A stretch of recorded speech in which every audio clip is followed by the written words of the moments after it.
Okay, so it's 3 minutes past, so I'll start the session off just while the last few people are starting to join and enter into the webinar. So welcome along, everybody. My name is Danny Bayliss. I am part of the British section of the IFT, and today we are bringing to you a webinar session on gut microbiome. And the session today is going to be broken down into two 20-minute presentations from Fred Warren and Liping Zhao, and then we're going to have a Q&A session after the two presentations. So any questions that you do have during the session, please jot them down in the Q&A as they come up, and we'll collect all of those towards the end of the two presentations. They'll be fed back to me and I can then present those to the speakers. So we'll give it one more minute just for a few more people that are struggling in.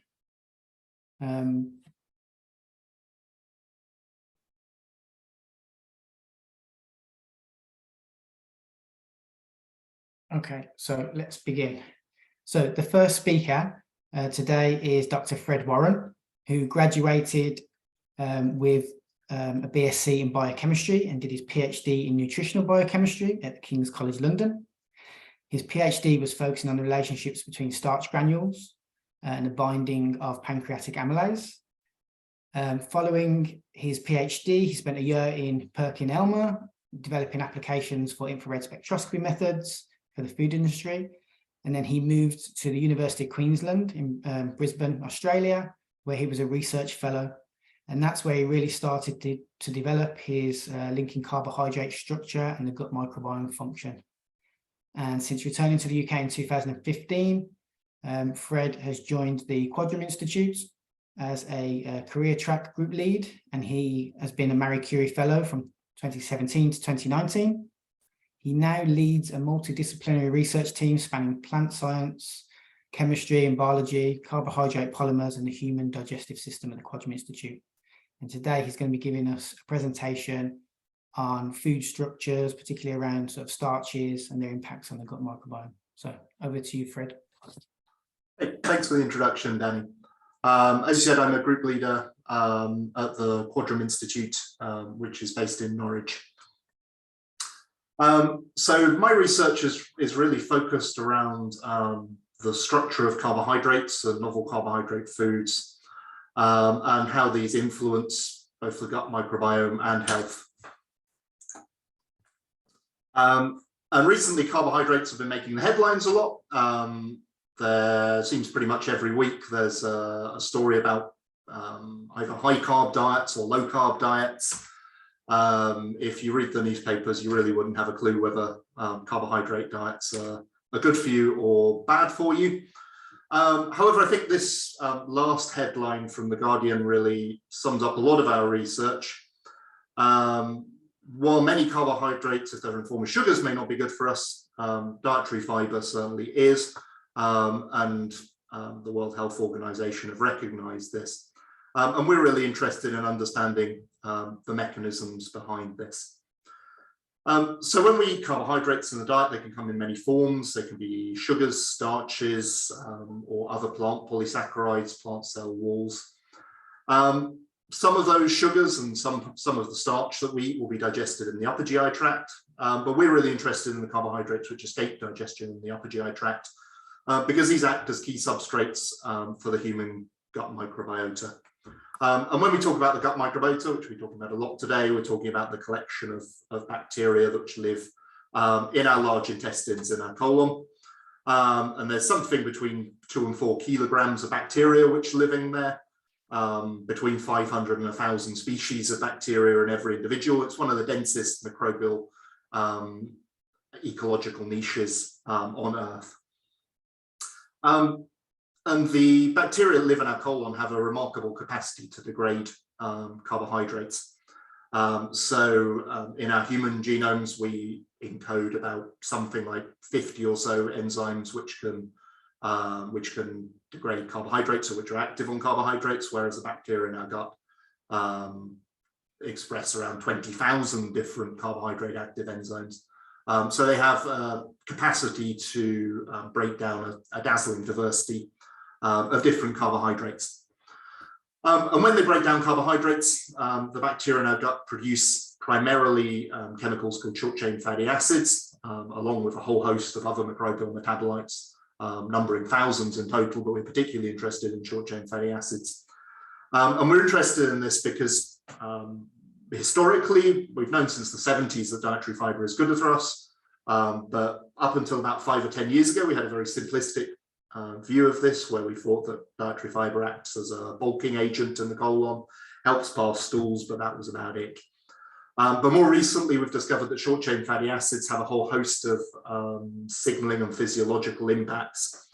They can affect homeostatic regulation, both in the endocrine tissue in the gut, but also in the pancreas, where they can impact insulin secretion, glycaemic control, and development of diabetes. Short-chain fatty acids can signal to the gut directly to trigger the release of satiety signaling hormones, things like GLP-1 and PYY, which help us feel full after meals and reduce our need to eat further. And they also modulate our immune system and are one of the myriad of ways that the bacteria in our gut communicate with our immune system to maintain a healthy immune system. And the complexity of the gut microbiome is mirrored in the complexity of the foods that we feed them. So what I'm really interested in is the structure of carbohydrates which are fed into the gut. And there's 3 examples on this slide. So on the left-hand side is starch. So we think of starch in our diet as fairly simple. It makes up something like 50 to 70% of the calories in our diet. And is one of the main sources of glucose and energy. We think of it having quite a simplistic structure, just made out of chains of glucose molecules, but actually in the plant, it's synthesized into this very complex granular structure. And there's huge structural heterogeneity between starches from different plants and from different origins, different varieties of plants even. And then there's even more levels of complexity when we start looking at cell wall structure. So at the top is the structure of a primary plant cell wall. Like you might find in a vegetable, for example, which is made out of a whole series of different pectins, hemicelluloses, celluloses. And at the bottom is a fungal cell wall, which has, again, a different structure. So, for example, in a mushroom or in mycoproteins, you have a cell wall structure, which is composed of beta-glucans. So there's huge diversity of carbohydrates, which are present in our diet. And that diversity is reflected in the huge diversity of mechanisms which have been developed by the bacteria which live in our gut to degrade different carbohydrates. And we're going to look at 3 different examples of novel foods which can be applied to impact the gut microbiome to impact our health. From research which has been done by myself and by colleagues at Quadram. So first we'll look at high amylose starch traits in peas and the impact they can have in foods. The second example we'll look at is mycoprotein. Mycoprotein you might know better by the brand Quadram, but other mycoprotein sources are available. And the third example we'll look at is using viscous fibers to modify the gut microbiome. But firstly, high amylose peas. Why are we interested in high amylose peas, and what is a high amylose pea? So I've been interested in these peas, and researchers at the Quadram Institute and at the John Innes Centre in Norwich have been interested in these peas varieties for a very long time. So if we go back to the early days of the development of genetics, way back in the sort of 1880s, Gregor Mendel, who's pictured on the left here, who developed the basics of Mendelian inheritance and genetics, did so by looking at peas. And he looked at lots of traits in peas. He looked at what the color of the flowers were. He looked at whether they had tendrils or not. And another thing he looked at was whether the peas were wrinkled or smooth. And he showed that this was a genetic trait, it was inherited, but for up until the 90s, we didn't know what the gene involved was.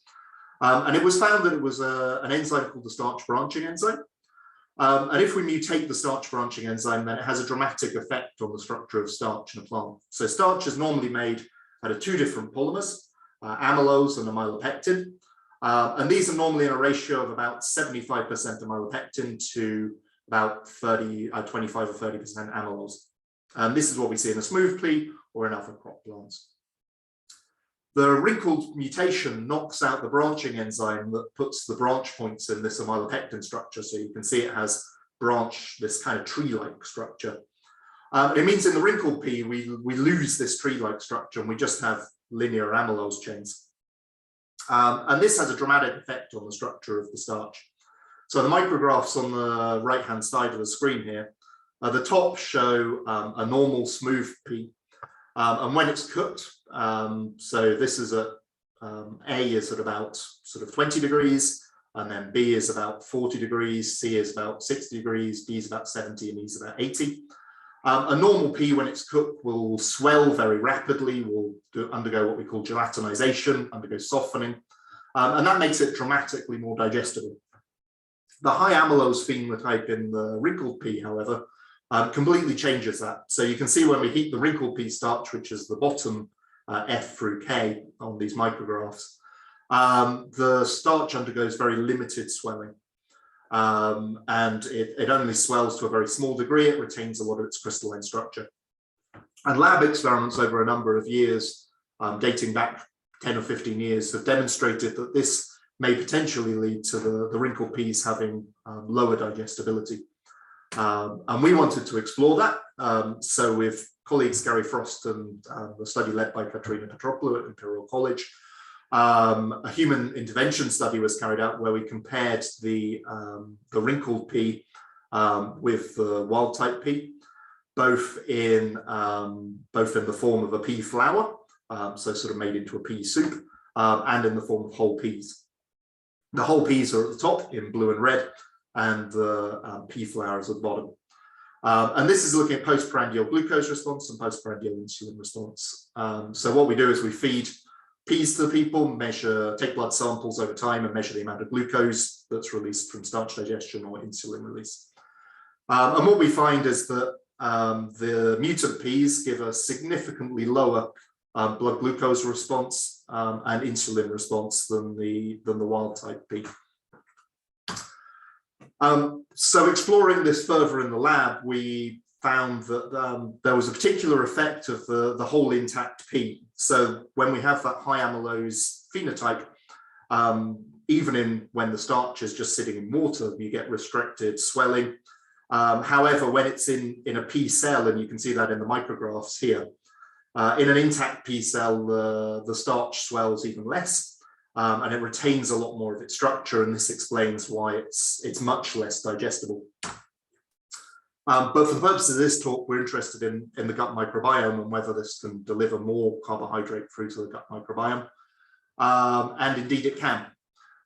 So what we then did was carry out an isotope labeling experiment led by Doug Morrison and Tom Preston at the University of Glasgow, where they grew peas in a carbon-13 atmosphere, which meant that following feeding the peas, we could trace where the carbon went from the peas and see which metabolites it went into. And what we were able to show very nicely is we could recover short-chain fatty acids produced from microbial metabolism following consumption of the peas from plasma and urine. And we could demonstrate that in the mutant pea, there was significantly more propionate and butyrate recovered postprandially than there was in the wild type pea.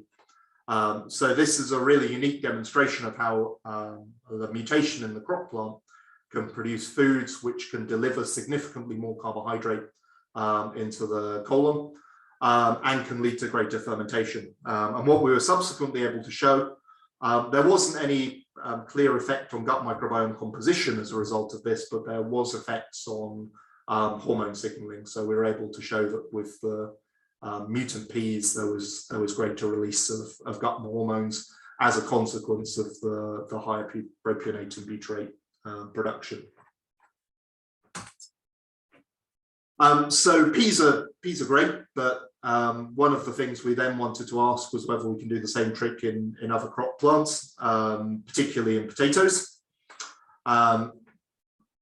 So peas obviously are increasing in their consumption, but they still have relatively limited consumption, whereas potato is the main source of starch in our diet. And while that high amylose starch branching mutant exists naturally in peas, it doesn't exist naturally in potatoes. So what we've done more recently, working with Alison Smith and Ida Tunthal at the John Innes Centre in Norwich, is develop gene-edited potatoes, which have the same starch branching enzyme. And under the microscope, we can see the wild-type starch is at the top here. It has this nice smooth structure, whereas the starch branching enzyme mutant has the same granule morphology traits that we saw in the pea. And we're also applying these gene editing technologies to other crops, including with colleagues looking at wheat as well, to see if we can produce a range of different crop plants which have the same phenotype as those peas, which potentially can deliver similar health benefits. So that's the first part of the talk. The second part of the talk, I'm going to go and talk onto our work on mycoprotein. So mycoprotein is quite a unique food, developed as corn, although there's a number of other manufacturers which are producing mycoprotein. A mycoprotein is not a mushroom, but it's a fungus. So it's the filamentous parts of the fungus, which are consumed as a meat alternative due to its very high protein content. And you can see in this micrograph, the pink in this micrograph is the protein. So the mycoprotein cells are absolutely stuffed full of protein. In studies by sports scientists, they've been shown to have similar anabolic protein responses to meat or to milk protein sources, but they have an advantage over those other sources because they also have a fungal cell wall, so they have a significantly higher fiber content than a meat, and a fiber content similar to eating a vegetable. However, no studies have ever been done on the impact of mycoprotein on the gut microbiome. So we went and carried out a study where we looked at the impact of mycoprotein on the gut microbiome in a model system. So we set up an in vitro fermentation system where we wanted to look, we model the human colon on the bench. So we get a model fermenter on the bench, inoculate it with a human stool, and then put in substrates, in this case, digested mycoprotein, digested oats, or digested chicken. And what we found was that the mycoprotein has a really distinct impact on the gut microbiome. So our chicken had virtually no effect. It was very similar to the control. The oats, which are also a good source of beta-glucan, but a different beta-glucan to the mycoprotein, had an effect, but the greatest effect was the mycoprotein. And the mycoprotein selected for Bacteroides species, such as Bacteroides ovatus and uniformis, which are known beta-glucan degraders. And these have been demonstrated to have health benefits. And a recent human intervention study by another group of researchers at the University of Northumbria, funded by Quadram, has demonstrated that this has real in vivo effects. So they compared the genotoxicity of corn consumption compared to meat consumption. And they found that these microbiome impacts are related to the corn consumption and the cell wall in the corn.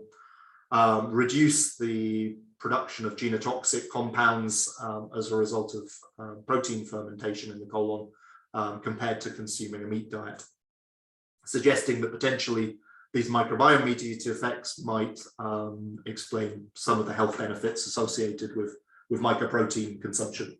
Might suggest that mycoprotein is a better protein source or a healthier protein source than meats.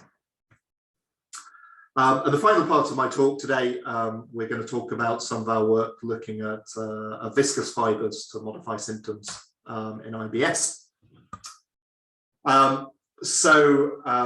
Carbohydrate structure can impact not just fermentation, as we've looked at in the first two examples, but also gut physiology. So in IBS, IBS is a syndrome which affects about 10 to 15% of the population and is characterized by abdominal pain, bloating, abnormal bowel habits. And it's been linked to impacts on the microbiome, although the mechanism is not well understood. One mechanism that's been suggested is that the people with IBS have increased sensitivity to gas in the colon, and a diet called the FODMAP diet has been developed, where you reduce compounds in the diet, things like fermentable sugars, which produce a lot of gas when they're fermented by the gut microbiome. And this is shown to be very effective in treating IBS. However, it's a really restrictive diet. It's very difficult for people to stick to. So we wanted to see if we could rationally design carbohydrate structures to impact gut physiology in order to reduce gas production. So we used two different approaches. At our lab in Quadram, we used an in vitro system. So in this system, we inoculate a model with a stool sample, and we have an automated system which measures the volume of gas which is produced over time from fermentation. And we did these studies in parallel with human interventions by our colleagues at the University of Nottingham at the St Peter Mansfield Imaging Centre, where they use magnetic resonance imaging to image the colon in real time. And using contrast imaging, they can image both the amount of water that's held in the colon. In this example, you can see someone that's been fed a viscous fiber, and you can see the colon is in this case indicated by these arrows and is massively expanded compared to a control maltodextrin. But they can also directly measure gas production by imaging the bubbles which are formed in the colon. So in our first study, we looked at 3 different viscous fibers that we thought would be good contenders to reduce gas production in the colon. So we looked at psyllium, otherwise known as isfagula, which is sometimes used in the treatment of IBS. We looked at Nepal fiber, which is taken from a cactus in Mexico, and we looked at wheat bran. And what we found was that all 3 fibers produce gas, both in vitro and in vivo. So the data on the left is in vitro, the data on the right is in vivo. But the psyllium produced dramatically less gas than both the nopal and the wheat bran. It was found to be fermentable in the human study, but the onset of gas production was much later than for the other 2 fibers. And this was reflected in the human study. So we then took this through into a human study where we selected psyllium as a potential tool to reduce gas production in IBS patients. So in this experiment, we took a cohort of 20 IBS patients, and we fed them either inulin, inulin plus psyllium, or a dextrose control. And what we found is both measuring the colonic gas in the MRI and also breath hydrogen, that when we gave them an inulin challenge, they had a huge amount of breath hydrogen and they got gas production visible in the colon. However, when we fed the inulin plus psyllium, it dramatically suppressed that gas production, both on the MRI and also measuring their breath hydrogen, and that was associated with a reduction in symptoms. So we then wanted to see if we can model that in the lab. And what we found was when we looked at just inulin on its own, we got a very nice correlation between the amount of gas produced in the human study and the amount of gas produced in our in vitro model, suggesting that the gas produced from inulin's fermentation is really microbiome composition driven. And we saw the same when we looked at just psyllium on its own, although obviously much less gas produced. However, when we looked at the combination of inulin and psyllium, we found that that correlation broke down. So this has then led us on to future studies where we're looking at the mechanism of that and what could be behind the mechanism of psyllium reducing gas production from inulin. And currently our hypothesis is that potentially psyllium may delay delivery of inulin into the colon, although there are other potential mechanisms, like it might suppress large bubble production. So I'm aware time is getting on. So just to conclude, as we increase our understanding of the gut microbiome community structure and function, there's the opportunity to design novel foods which specifically target the gut microbiome. And we can design food structures which can reduce glycemia, can increase beneficial colonic metabolites, reduce genotoxicity, and can reduce and manipulate gas production in the colon. And there's a lot of opportunity in the future using innovative plant breeding techniques like gene editing or other approaches, and also the application of novel food varieties, particularly novel plant-based food technologies as they come on stream. With our understanding of the microbiome, we can specifically target these foods to the microbiome. And finally, just thanks to all the people that gave us money to do this work, and also the people, particularly our collaborators at Glasgow Imperial, Nottingham King's and John Innes, who've contributed to this work. And thank you for listening. That was fantastic. Thank you very much, Fred. Again, I'll reiterate what I said at the start for those people that have joined a little bit later into the presentation. We are having two 20-minute sessions of presentations. So Fred's is followed by Liping's, and we will have a 20-minute Q&A session. So if you do have any burning questions, write them down into the Q&A, and then we'll get those answered and have a good discussion in the Q&A session. So for the next presentation, I would like to introduce Professor Liping Zhao, who is currently the Evelyn Fenton Chair of Applied Microbiology at the Department of Biochemistry and Microbiology, School of Environmental and Biological Sciences at New Jersey Institute for Food, Nutrition and Health at Rutgers University. He is a Fellow of the American Academy of Microbiology and a Senior Fellow of the Canadian Institute for Advanced Research. He serves as on the Scientific Advisory Board for the Center of Microbiome Research and Education of the American Gastroenterology Association.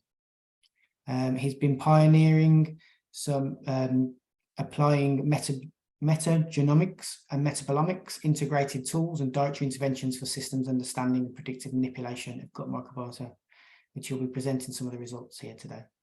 So over to you, Liping. Okay. Thank you, Danny. Hi, everyone. It's really an honor that British IFT invited me to speak in this webinar. The topic I would like to focus today is how can we discover the key bacteria in our gut that mediate the beneficial effects of dietary fibers. I have a conflict of interest to declare. I'm co-founder of Nautisha Biotechnologies company. And Dr. Warren has laid a very good foundation for us to understand the relationship between dietary fibers, gut bacteria, and human health. And in our research, we, based on series of animal model study and epidemiological evidence, support the beneficial effects of dietary fibers, and also traditional Chinese medicinal foods, which are full of non-digestible polysaccharides, and you may also call them dietary fibers. So based on all this, we designed a dietary intervention, a diet. We call it Feed Me and Feed My Microbiome. So basically, this diet consists of whole grains, traditional Chinese medicinal foods, and prebiotics. It's designed in a way that it can provide balanced macro and macronutrients to human, but at the same time, we included as much as we can a very diverse range of dietary fibers into this diet. And we conducted a series of clinical trials, including case studies and self-controlled trials and RCT trials, and over metabolic conditions, from fatty liver, high blood pressure, to obesity and type 2 diabetes and type 2 diabetes with complications. And it showed clinical benefits. And also because of the particularly RCT trial showed that you can only attribute the benefit to dietary fiber, increased dietary fiber intake. We also transplanted microbiota from the same patients before and after the dietary intervention. And we show that the before intervention microbiota in germ-free mice can induce symptoms, while after intervention microbiota did not induce symptoms or even improve the host metabolic health in germ-free mice. So this is evidence that dietary fiber induced changes of the gut microbiota may play a causative role in alleviation of human metabolic conditions. However, the key is what kind of bacteria are the key bacteria which are mediating the beneficial effects of dietary fibers. And we must answer this question. Otherwise, we don't have a appropriate target for as biomarkers and also as for manipulation. And we know gut microbiota is very complex. It's as complex as, if not more complex, as the Amazon jungle. So the key for us to understand, identify the key bacteria in our lab, we actually do not rely on any database. We do metagenomic sequencing of all the fecal samples, and then we assemble, de novo assemble bacterial genomes out of the metagenomic data set. So that, and then we follow the ecological behavior of these individual genomes, and so that we don't need any database. And we can use each genome as the best high resolution marker for each unique bacteria in the system. And we also follow the concept of guild, because in a complex ecosystem such as rainforest, members are not independent. Very different members can actually work together and thrive or decline together and show co-abundant behavior as a so-called guild. And so we would like to see among all the detected bacterial genomes, who actually works with whom as a guild, regardless of their taxonomical position. So in this 2015 published clinical trial, and we showed that indeed the major prevalent and predominant members of patients' gut microbiota actually responding to our WTB diet intervention in guilds. So each circle represents a genome, and same colored circle, they work as a guild. They increase or decrease together. If two guilds connect with red line, they show co-abundant behavior. They also increase or decrease together. But if they connect with the blue line, they actually compete with each other. And then we lump all the individual members in the same guild and derive total abundance of each guild. And then we were able to correlate these 18 guilds with various clinical parameters. Interestingly, 3 guilds showed a negative correlation with disease parameters, and 9 guilds showed a positive correlation with disease parameters, and 6 guilds showed no correlation. So this shows us that bacteria indeed respond to dietary fiber intervention as guilds, and some guilds may be beneficial and increased by dietary fiber and beneficial, and some guilds actually reduced by the dietary fiber, and they are originally maybe detrimental. However, you also have other guilds which are not relevant to human health. They are neutral. And in this randomized controlled trial published back in 2018 in Science in type 2 diabetes, we actually identified specifically 15 genomes which actually positively promoted by the WTB diet, while 46 genomes actually reduced by the dietary fiber intervention.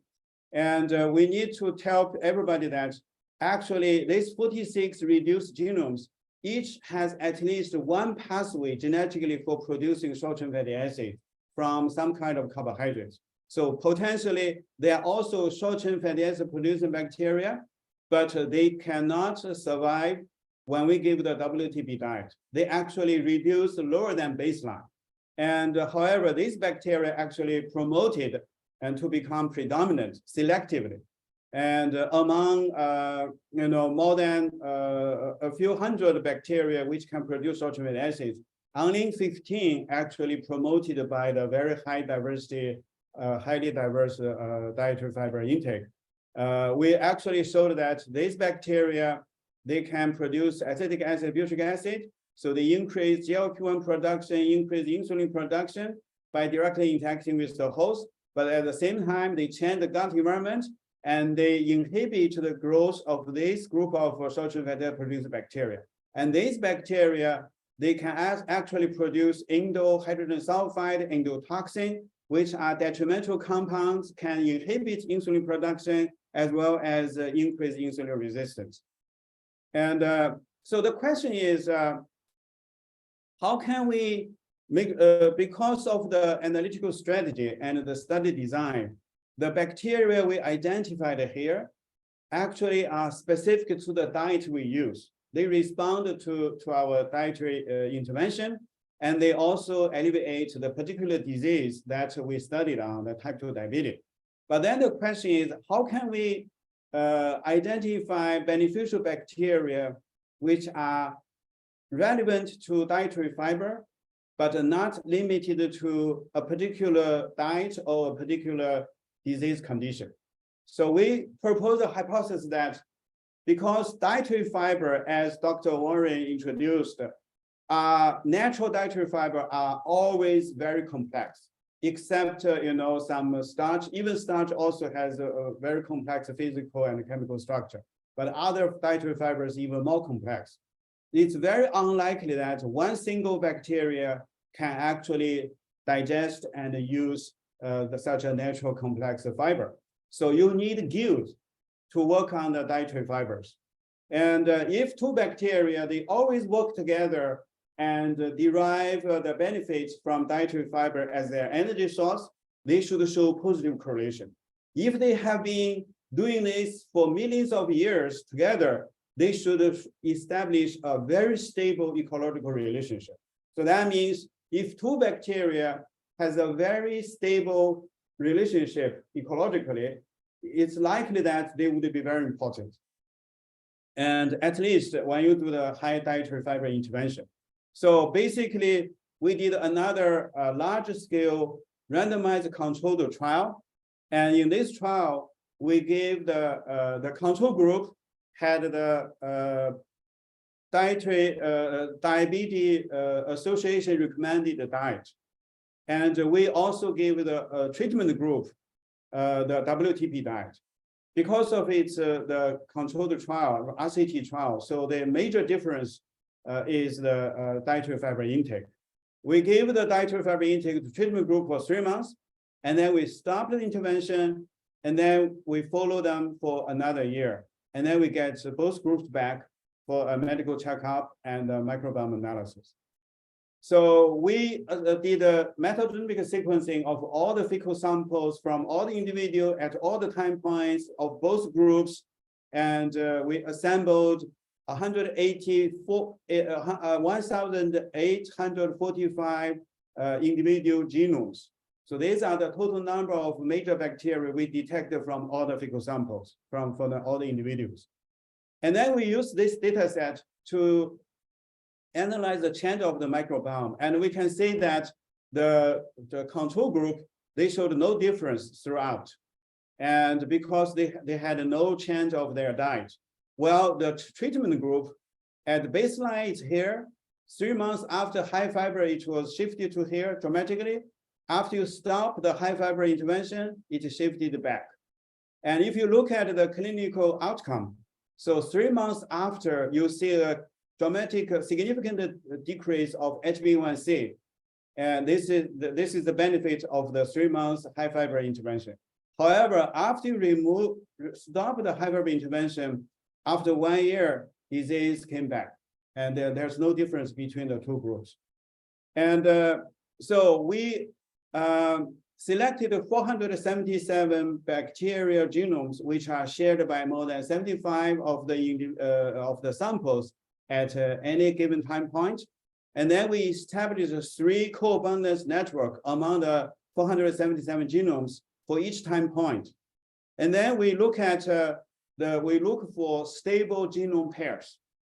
So 477 genomes give you about 110,000 possible genome pair combinations. Among those, all the possible genome pairs, more than 92% had no correlation at any time point. So that means even two bacteria had a transient cooperation or competition relationship at any time point is a very rare event. Most of bacteria in our gut, they just individual and randomized mix together. They don't work together or they don't fight with each other. However, among the very rare small number of genome pairs, we see an even smaller number of genome pairs, which showed stable relationship at 3 time points, either positive correlation at 3 time points or negative correlation at 3 time points. Altogether, it's only 0.56% of the total possible genome pair.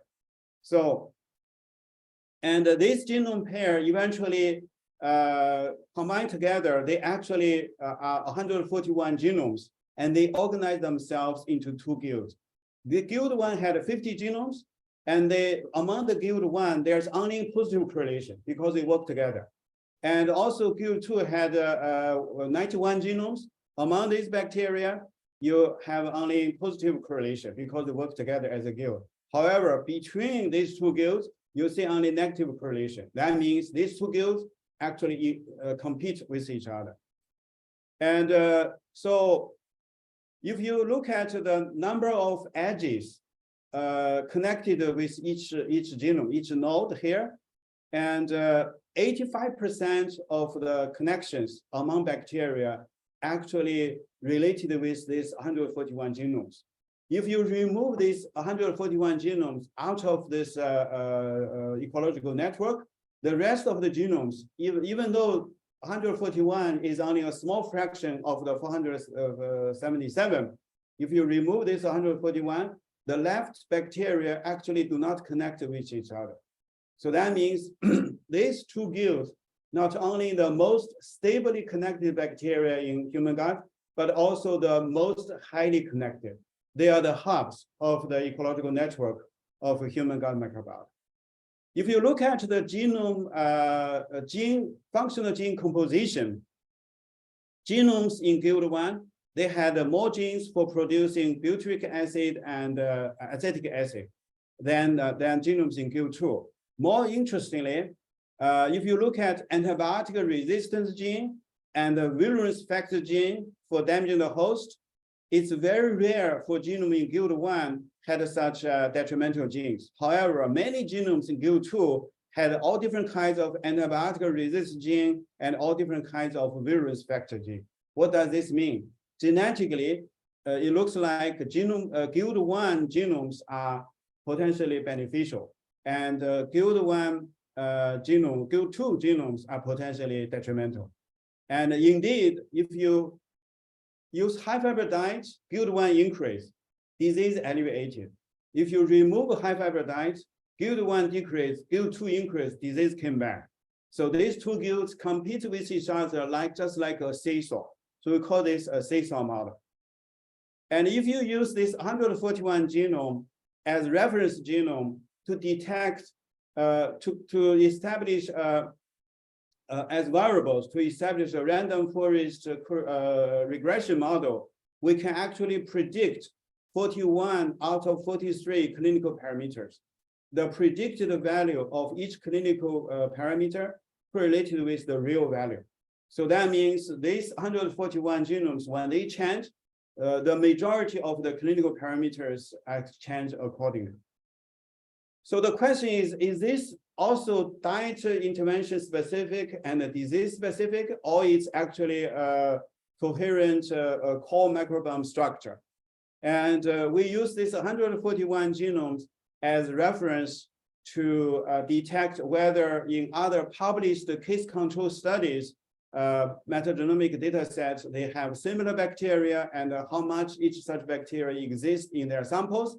And then we use this data set to establish a random forest machine learning classification model to see if we can predict a particular sample is a healthy sample or disease sample.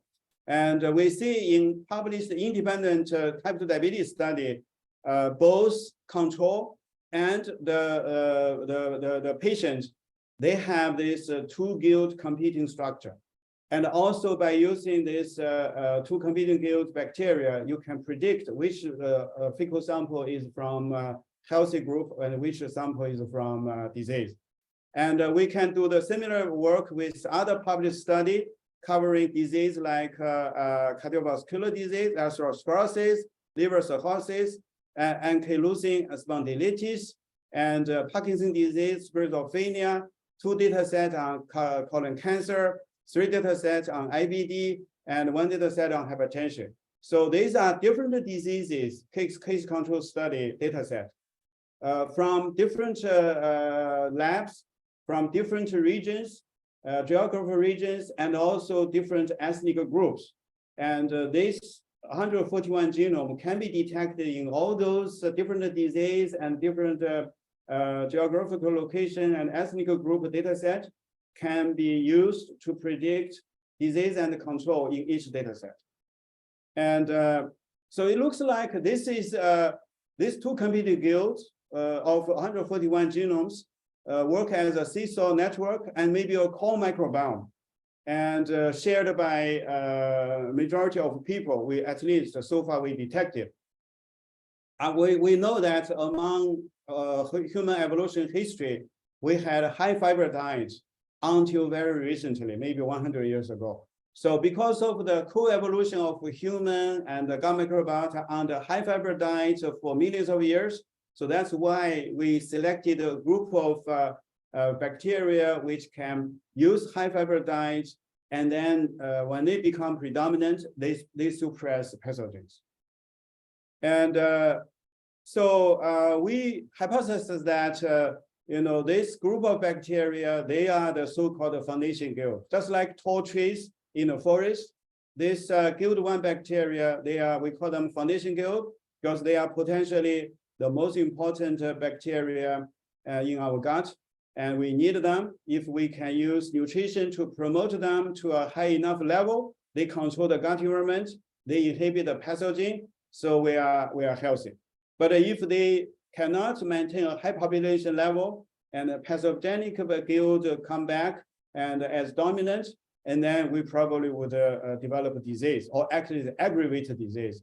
So I would stop here because my time is up.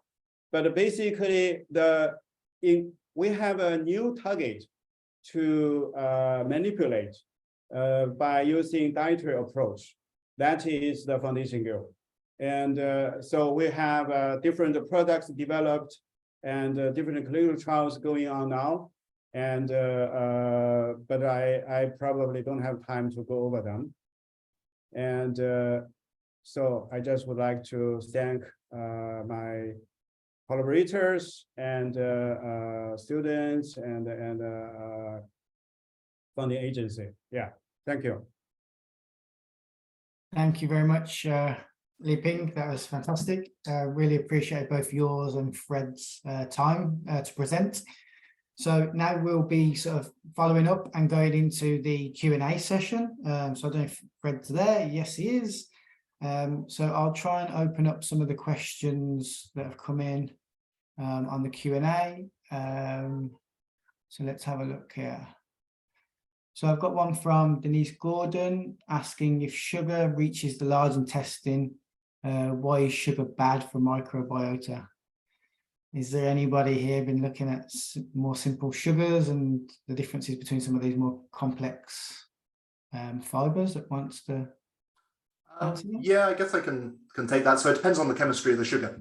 And how much sugar you eat. So normally when we think of sugar, you think of table sugar, like sucrose. That will almost entirely be absorbed in your upper GI tract. Unless you eat an extraordinary amount of sugar, then that just won't reach your colon. If for any reason that kind of table sugar, sucrose or glucose does reach the gut microbiome, it's probably not going to be very pleasant for you because it's going to get fermented very rapidly. So you can end up with things like diarrhea. You do see this sometimes in sports people, particularly cyclists and long distance runners, where they take sugar gels and they take too much of it and it ends up getting into their colon and they end up with nasty diarrhea. But it's not a normal physiological situation, so it's not something that we're normally interested in. There's other sugars in our food which can reach the microbiome and can be beneficial. So some types of fiber contain sugars with different chemistries which we don't absorb, but that's a different class, and it's not normally what most people would think of as sugar. Essentially, what we normally think of as sugar really doesn't reach the colon unless you're in a really extreme physiological situation. Very good. And I suppose that answers one of the other questions that's here from Kurata with regard to sort of cane sugars and coconut sugars that are consumed in Asia. I suppose they're mainly absorbed and you don't get. Yeah, I think in that question, there is some research around the physiology of those sugars, because they may have different fructose to glucose ratios. They might not all be sucrose. There'll be some glucose and some fructose in there, and that can affect more physiology through upper GI tract absorption rather than being anything microbiome related. There's quite a few other questions here from Denise. I'm trying to cipher through some of these. With diabetes,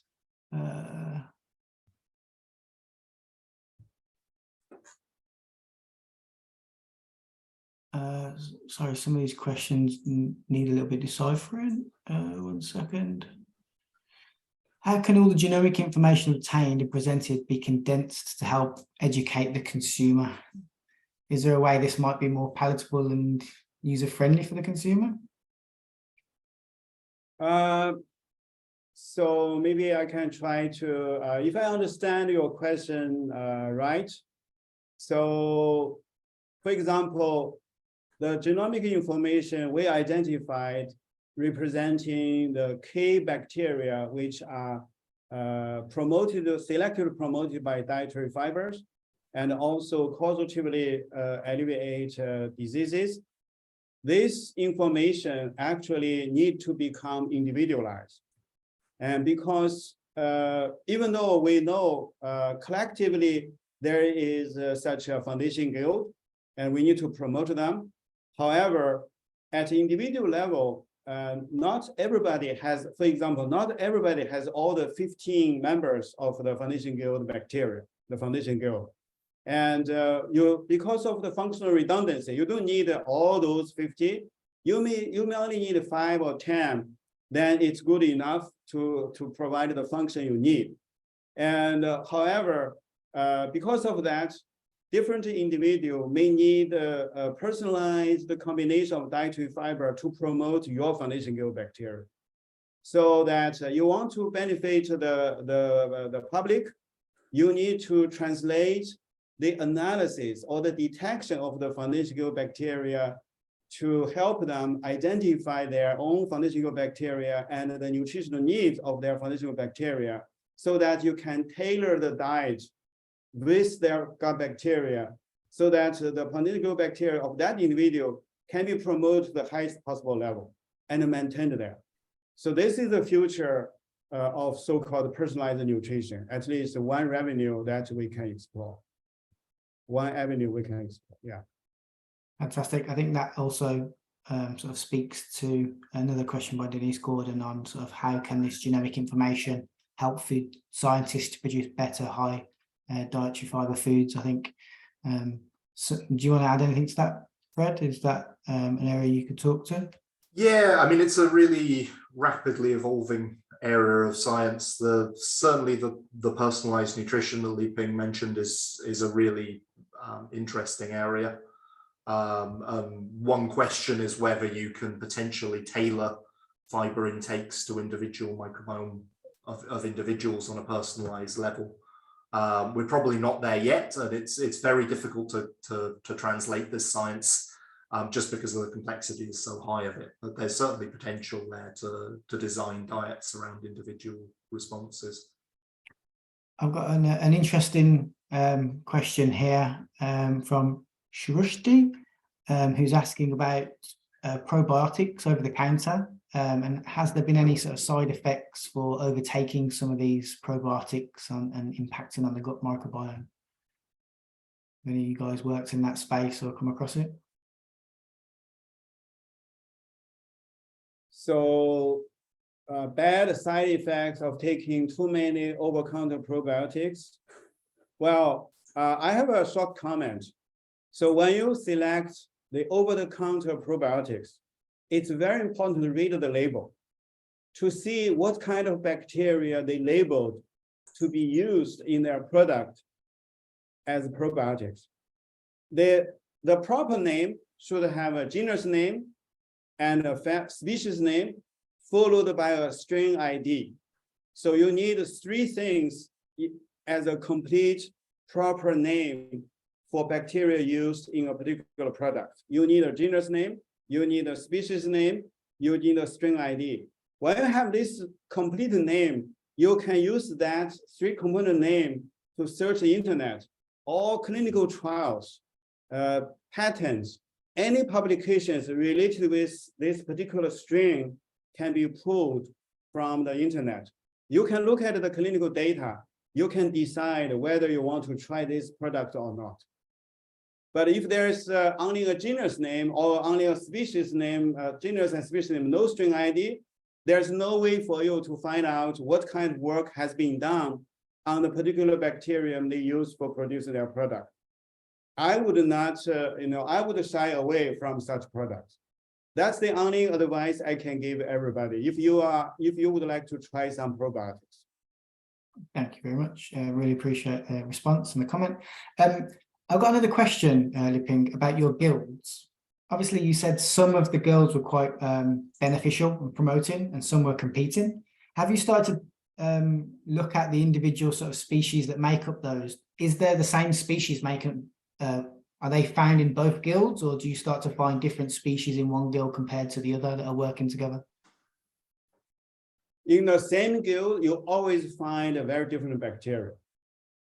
So that's why we cannot use taxa. People talk about bacteria as genus, species, or family, but we see the resolution is too low. In the same species, you already have some bacteria may be harmful, but other bacteria may be beneficial. Or if you give a high fiber intervention, we see too many examples that in the same species, some strains actually promoted, some strains reduced, some strains may remain unchanged and to the same dietary intervention. So that's why if you do species, genus, family, all the way to phylum level analysis, you lose that picture. Even you go down to species, it may still not be enough, the resolution. So that's why we go down to genome level so that we can be have a higher resolution and we can be more confident that the bacteria we identified, they are truly functionally homogeneous. They are not representing functionally different bacteria. So the signal lost. And you are not able to target such a genus or family. Yeah. So if you look at the guild, both the beneficial guild and the detrimental guild, you see very different bacteria work together. So it's two extremes. Very different bacteria can work very closely together, but bacteria in the same species can actually work in the opposite guild, can compete with each other. So it's an ecological question. And people just do not treat microbiome as an ecological system.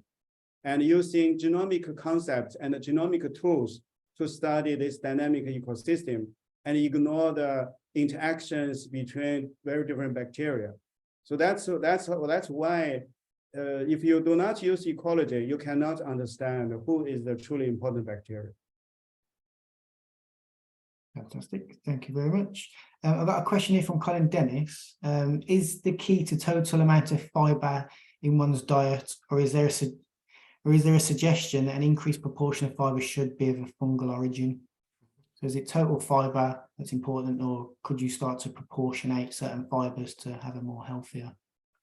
I think we don't know necessarily the answer to that question yet. I think Li can probably comment more than me, but broadly speaking, diversity of fiber is very important. Diversity of fiber will support diversity of microbiome. So each particular species or strain will be specialized in breaking down a particular carbohydrate in a particular fiber. So the more diverse sources of fiber you can take in your diet, the more diversity you can support in your gut microbiome. So yeah, but essentially, yes, the more sources of fiber you can get, the better. Yeah, I agree. And so with Fred, that you probably eventually need a combination. But that what combination is the best for me, that's where you need the appropriate analysis of the microbiome and also appropriate analysis of the fiber. So you know the composition of the fiber, you know the composition of your microbiome, and also you know how to match these two. But you need the tools, the analytical tools for you able to do that. So that eventually becomes so-called personalized. But in any case, gut microbiota is a very complex system. And when it becomes so-called dysbiotic, it induces or aggravates diseases and harm our health. If you want to correct that, you cannot do just using one single thing. And you also need a systems solution. So that's what we say, a system solution has to be used for a system problem. Okay, fantastic. And Fred, you mentioned before about sort of the short chain fatty acids that are broken down and released and can have some positive effects on the body. It's sort of the general consumption of some of these through your diet anyway. Will that reach that part of the body? Will it be absorbed? Will that have similar effects? So it doesn't. So we do consume short chain fatty acids as part of the fats that we consume in our normal diet, but they are all absorbed in the upper GI tract if they come from dietary sources and they don't reach the colon. There are some interesting studies being done. There's some being done in Australia and some by our colleagues down at Imperial in London, looking at chemically attaching short chain fatty acids onto dietary fibers through ester linkages to deliver pure short chain fatty acid into the colon and see if we can look at the physiological effects of that. And there are also drug mimetics being developed around those sort of concepts. But no, if short chain fatty acids from the diet won't reach it, but we're looking for innovative ways of delivering short chain fatty acids into a colon because there seem to be a range of important systemic effects of them. Fantastic. Yeah, if I may, I would like to quickly comment, follow Fred's answer. Yeah. Is that many people only watch the beneficial effects, physiological effects of short chain fatty acid, but they ignore the ecological effect of short chain fatty acid. So short chain fatty acid, particularly acetic acid, butyric acid, has to be locally produced in every single compartment of our gut until the very end, so that pathogens can be suppressed in each different site. That's actually a very difficult task to achieve by using artificially added short chain fatty acids. So that's why, you know, rebuilding and maintaining a healthy gut ecosystem is I believe that's still the ultimate solution.